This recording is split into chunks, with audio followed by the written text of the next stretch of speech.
Hi class, I hope you're having a good day. Thank you for tuning in and watching. Today we are going to learn about Chapter 8, Section 3, Ratification and the Bill of Rights.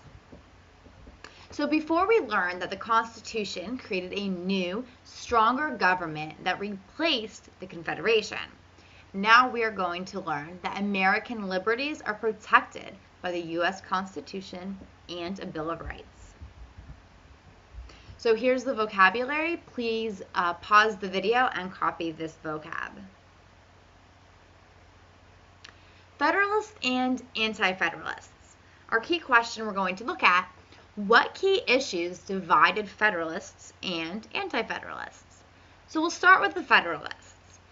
The framers suspected people might be afraid that the Constitution would take too much power away from the states, so they explained that the Constitution was based on federalism.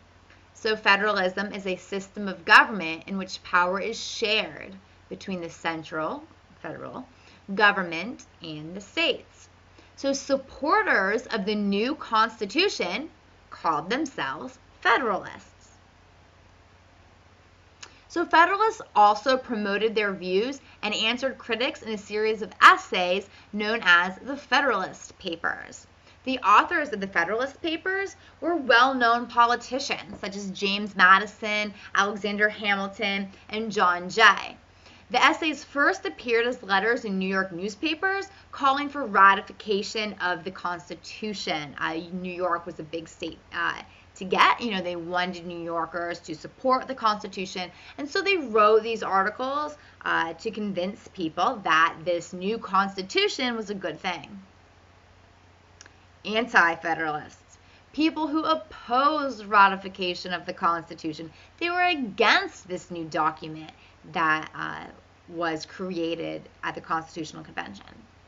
So anti-federalist arguments against the Constitution, they said it took too much power away from the states. It did not guarantee rights for the people. They feared a strong president would be declared king, and we just fought, King George of Britain in the Revolutionary War. We don't want to have another monarchy in the U.S. They were afraid that the Senate would become a powerful ruling class, and they thought our liberties that we just fought for during the Revolutionary War are going to be lost if we pass this new Constitution. The Anti-Federalists sent out a pamphlet with essay, observations of the new Constitution and on federal and state conventions. This pamphlet was the work of Mercy Otis Warren, who was a woman, although at first it was falsely attributed to Elbridge Gerry.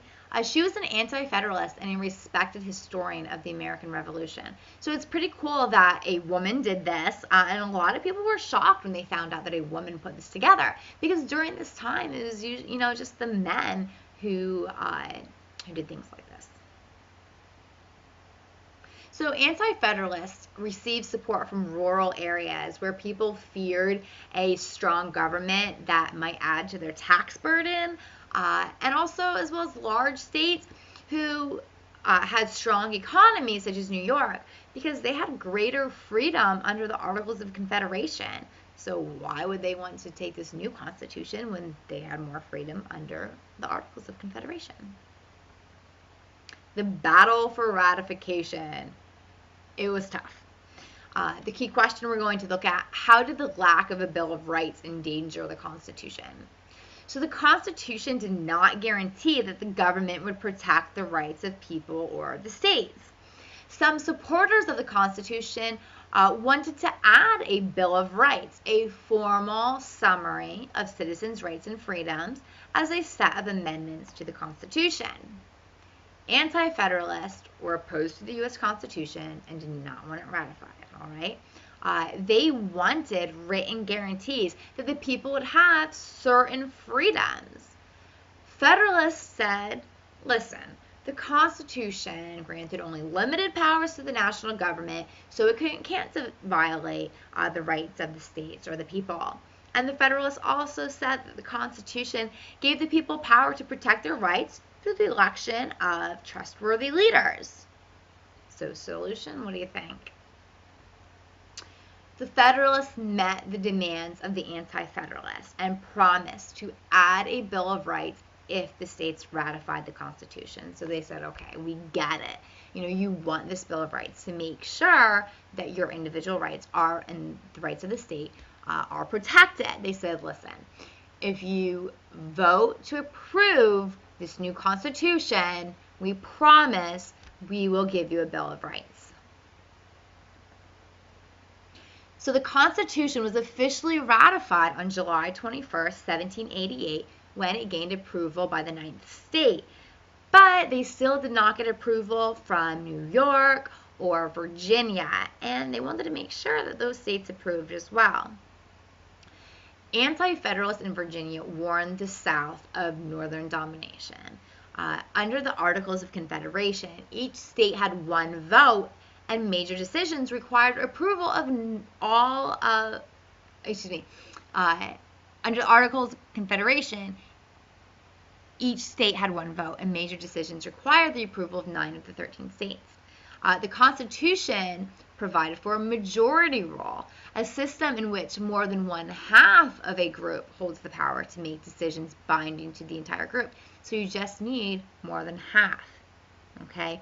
Not, 9 out of 13, just more than half. So Virginia Anti-Federalists warned that under the system, the North would be able to make decisions on issues such as trade and slavery that the South would have to follow.